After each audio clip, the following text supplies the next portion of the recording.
Good afternoon, everybody. Welcome to Dental Voice with Zyrus. My name is Rolando Villa. Today, really excited to introduce a special series highlighting the Texas Tech University Health Sciences Center, Woody L. Hunt School of Dental Medicine. And we're going to be speaking to three key members of the organization to share with us kind of the innovations and what's going on with the dental school. The Woody L. Hunt School of Dental Medicine is a brand new dental school in the United States. And what's so exciting about us is it's such an incredible program because it is completely different from a lot of the other programs that we've seen here. So today, our guest is Dean Richard Black, who is the head of the school and has been a driving force in helping build and sharing. And he's going to be sharing his vision and how the school got here. Dean Black, how are you, sir? I'm good, Ro, and thanks so much for having me representing the Hunt School of Dental Medicine today. Oh, fantastic. I really appreciate you taking the time and am excited to hear about it. So, if you would, the Hunt School of Dental Medicine is brand new, and there's some pretty incredible things about the program. Could you share with us what those are? Well, I think that first of all, it's a pretty uh, long-sighted and really well done by Texas Tech University system to put a dental school in the largest metropolitan area that they really are responsible for, and that's Western Texas. So you think of that as everything west of I-35, which is a huge area. Uh, Texas Tech is at Lubbock, of course, headquartered, but also at Amarillo, Abilene, San Angelo, Wichita Falls, Midland, Odessa, and El Paso. And so they play a very important role. They're the third largest system in Texas. And the idea is to try to train people from that area to serve in a very underserved part of Texas. 62% of the licensees row in Texas practice in three counties: Houston, Right. San Antonio, Dallas. I'm sorry, and four, and Austin. And three out of those four counties are, of course, where dental schools are. So we are the newest school. We're the only dental school on the United States border anywhere. We are also a Hispanic serving dental school as well. But the vision as as the vision of the Health Science Center here, which is to serve the people of the region, number one, and number two, to turn out some outstanding professionals, the healthcare providers that are going to force multiply this service in areas where there's not enough. That is incredible. The program is amazing, and there's a vision behind it. Something that really struck us was, and it incorporates this context that your D1 students are given the opportunity to actually treat live patients. So, in addition to that curriculum, there's a whole vision that's gone behind the school. What is that vision? Well, that's correct. I've had some national politics in my past, and I have two deans that are examiners that examine students all over the country. And the thing we heard most was that most dental students graduating from around the country are saying that they really don't feel like they had enough time in clinic, that they're not as qualified as they feel like they could be. And so we took that vision back to our curriculum to say, let's not cut any corners. Let's do the proper preparation. But we're dealing with some really bright people who are coming to our school to learn how to be dentists. And let's sort of flip the classroom here and say, as part of your classroom training, we are also going to train you in simulation and give you an opportunity in the first semester to do a small one surface filling with a live patient, so that as you progress through dental school, through 4 years of dental school, that you are going to feel more and more and more comfortable. Dentistry is all about that. It's doing something over and over and over for countless countless hours until the dentist that you and I see makes it look pretty easy, right? Right. So, what has been the reception from the students with regard to that, and how is this evolving over time? It's an incredible facility. Well, the students are, of course, very excited to get to see a live patient. They arrived in July. This is a brand new class. They arrived in July, but from the first day in July, they were being prepared to go into the clinic. We also have a curriculum row that is really trying to get most of the competencies done by the end of the third year, so that the fourth year is almost like an AEGD or a GPR residency, where the students are doing more and more and more general dentistry, but also if they're interested in attending a specialty residency program, they could be doing, for instance, if they want to go into endo, they can do many, many more canals that senior year to help them in their preparation for an endodontic residency. Wow. So, in building that kind of curriculum and starting out the students that way, what was involved in kind of putting it together, and what did you have to overcome, or did you have to overcome to get the program going? Well, I think that we certainly want to give credit to our sister school here, Paul Foster School of Medicine. We shamelessly tried to set our didactic biomedical curriculum to the way that Foster teaches. There's only about 10 medical schools in the country, of which there's over 300, that teach by symptom-based learning, case-based learning. And that's the way we are integrating our biomedical sciences with the clinical skills. And it takes a leap to do that, but we all know, all of us in dentistry, all of the deans and all the academics know that the Integrated National Board is now the national board of the day. Yes. And in that, everyone is beginning to or has achieved change in their curriculum to make it more integrated. It's the days of you being in class for 2 years and then your junior year appearing in the clinic and trying to put that biomedical knowledge to work are really over. And I see this as a trend, something that we are able to do because we were fortunate to have a blank piece of paper to start with. And we have faculty that we've recruited because of their views on integration. And when you say because of their views on integration, it's a very progressive perspective, right? It's quite different. It is very progressive, and it's a progressive faculty. And we have some senior faculty, we have some junior faculty as well. But everyone here so far has bought into the idea that we are going to have integrated training. We have, for instance, 20 hours of dental skills and simulation and 20 hours of didactic in a 40-hour week.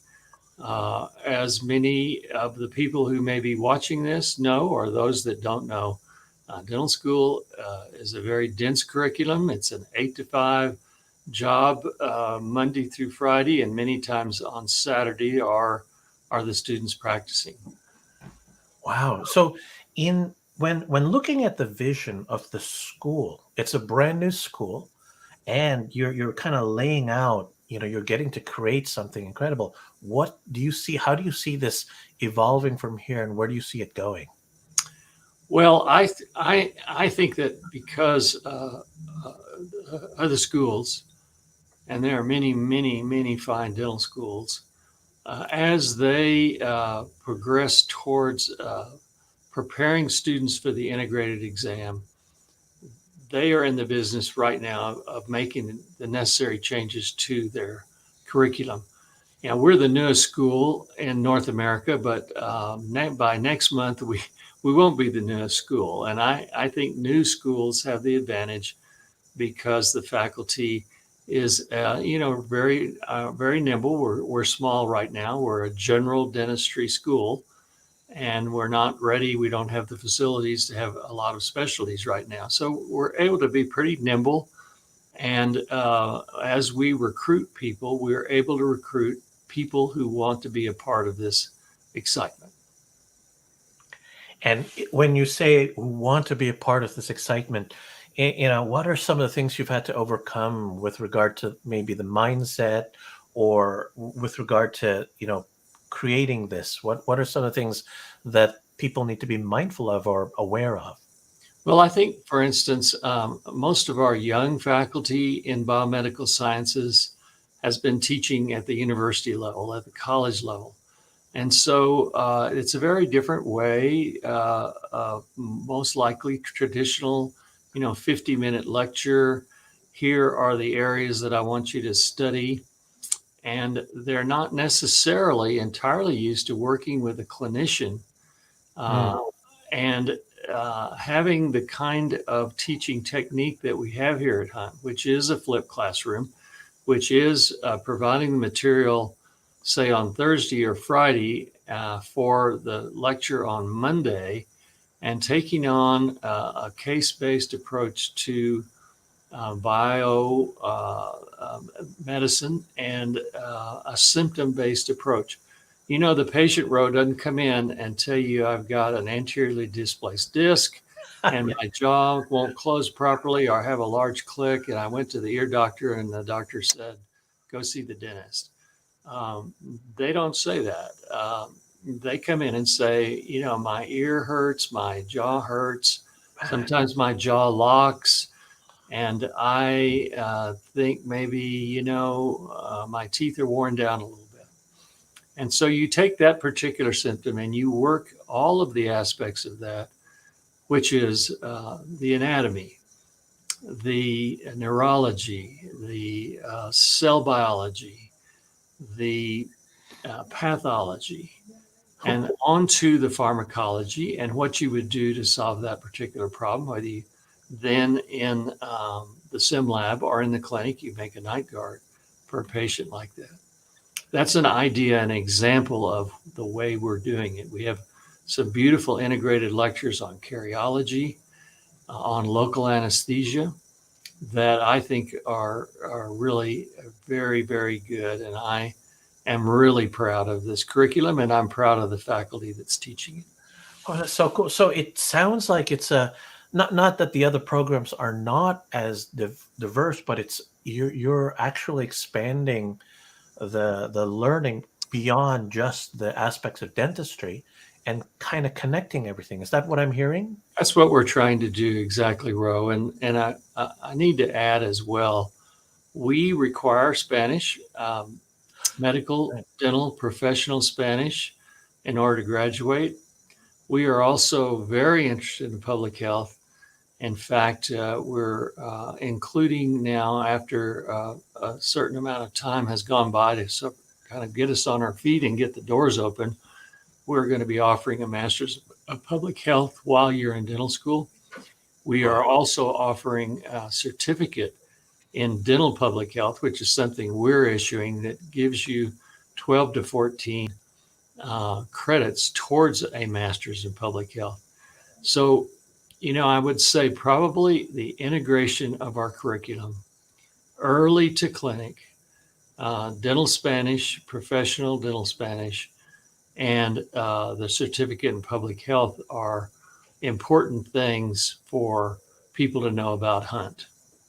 Wow. So it's not just becoming a phenomenal clinician and learning how to treat the oral cavity. There's the it sounds like there's the business aspect of it. There's the medical, the connection to that.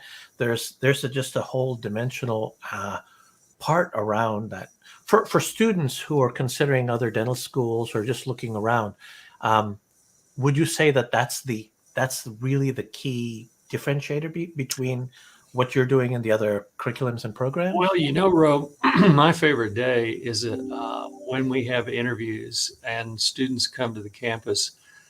And I like to talk with them. I've had a chance to look at their applications, and I kind of know where they're from and what they said in some of their part of their application. But I tell them that we would be really disappointed if after attending Hunt School of Dental Medicine for 4 years, if you didn't really have a perspective on how to understand and be culturally competent about where you practice. I mean, we're not going to keep everybody in El Paso.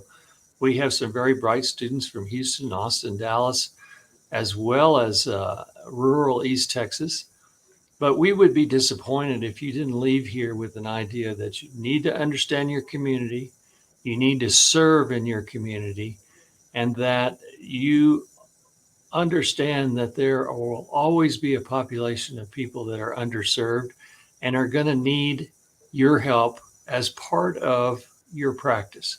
Sure, you can have a practice over here or over there that's going to do really great. You can make it a cosmetic practice or whatever you like, but I think you need to have part of your practice come from your heart, where you take care of people who need your help.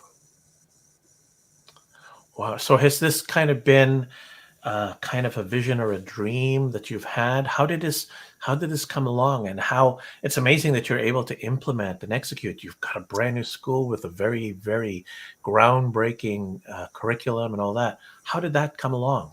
Where did that Well, come about? I can't take all the credit for it. I really think that Texas Tech, as they were building this health science center, they've taken a lot of steps forward. The community certainly has been helping here with the idea that as you build a health science center, not only are you economically helping the community with all of the economic benefits that a health science center brings, but that you're also serving people who are in a very underserved area.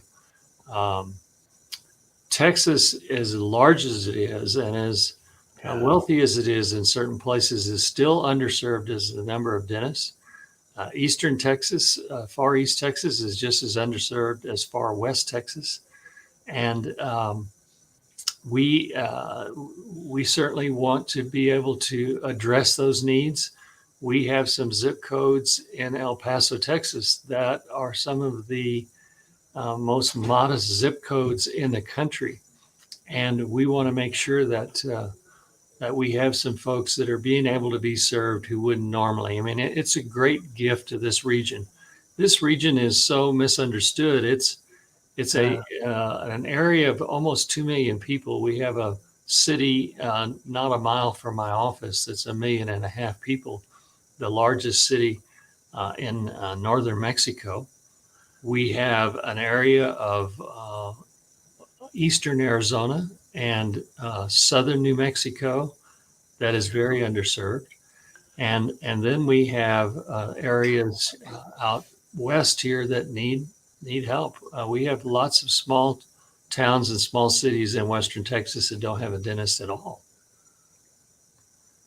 So that, oh wow, I'm it's well, first of all, it's so heartwarming when you hear about the focus about care and the technical, the clinical, the understanding. I think that's all absolutely important. But at the end of the day, what I learned when I was there with your team is you're educating your students to treat people, not teeth, not mouths, and that's a really it's such an amazing sentiment. It makes you feel really, really good. So that's cool. One of my mentors said, take a silver dollar if you can find one, and hold it up in front of a person that you're talking to. And if all you can see is that silver dollar, then you really shouldn't be in dentistry, because dentistry is about helping people. Yes, we think with our curriculum, we're going to turn out a better than average clinician, even though they'll be novices. I think they'll be better novices. But we want them leaving here understanding what their role is in the community. Maybe they'll be asked to serve on the board of health, Right. or the water board, or even the PTA. People expect professionals to lead, and we're going to teach them how to be leaders in their community. That is so awesome. Oh, fantastic. Thank you for that. If you were to kind of sum this up and to speak to the community, to speak the other, to dentists or people considering, or speak about dentistry overall, how would you kind of bring this together? And what's the message that you'd like to get out to our viewers, to people who are considering Hunt School or just any dental school? What would you like to say to them? Well, I'll brag a little bit and just say that we think you're going to be a really, really good clinician when you leave here. We also think that you're going to possess some qualities that make you valuable to your community. We think that you will possess some qualities such as Spanish that will make you more valuable to your patients when the doctor themselves can speak in the language that's most prevalent, second most prevalent in the United States. We also think that you will be trained in an integrated manner so that you remember what you've learned. It's much easier to put it together. Research here has shown that you remember things and those important facts that you need to be a physician of the mouth. You remember them better if you're trained in this manner.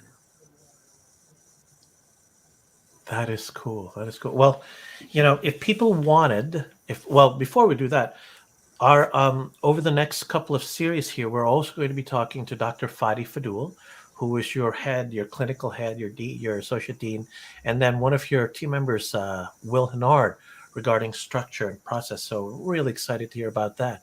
But if people wanted to learn more about or wanted to contact or have questions for you, what would be the best way to do that? Well, I think they certainly could contact me here at the school. I'd be glad to talk with anybody. I will give you my email address, Ro, and you can direct them if they contact you as well. I'm not hard to get a hold of, and this is Texas Tech Health Sciences Center, El Paso. There's a Health Science Center in Lubbock, so you need to, when you're referring to that, it's Texas Tech Health Science Center, El Paso. Okay, and your email address is? As richard.black at the letters TTUHSC.edu. Richard.black at TTUHSC.edu. Oh, this is fantastic. Dean Black, Dr. Black, thank you so much for joining us, and really appreciate you sharing kind of the perspective, the vision, and the sentiment behind the school. The sentiment is the thing that gets me the most, because it's about caring. It's about beyond the mechanicals of everything. If people don't care, then you're kind of missing a big aspect of it. And that's a big piece of what I got out of this. So thank you so much for that. And thank you for sharing. Ro, I'll just take a quick half minute to tell you, I would be remiss if I didn't say that the Hunt Family Foundation here in El Paso, the Paso del Norte Foundation, representing the community of El Paso, stepped forward and put millions of dollars up front, which really influenced the state legislature to go ahead and sort of take a chance on us. So without those community foundations stepping up, we really wouldn't be here at all. And I want to make sure that I thank them. Thanks. Oh, thank you so much for sharing that. And thank you so much for joining us. I really appreciate it. Happy holidays, Dean Black, and hope things are well. We look forward to watching and sharing in the success and experiences of your students. Looking forward to seeing how they're doing. And at some point here, would you be open to joining us again and kind of sharing how things are evolving? And where absolutely. Would love to, Ro. And thank you so much for the opportunity on behalf of the Hunt School. All right. Thank you so much. Have a great rest of your week and weekend. Happy holidays. And it was great to spend time with you. Thank you so much. Thank you.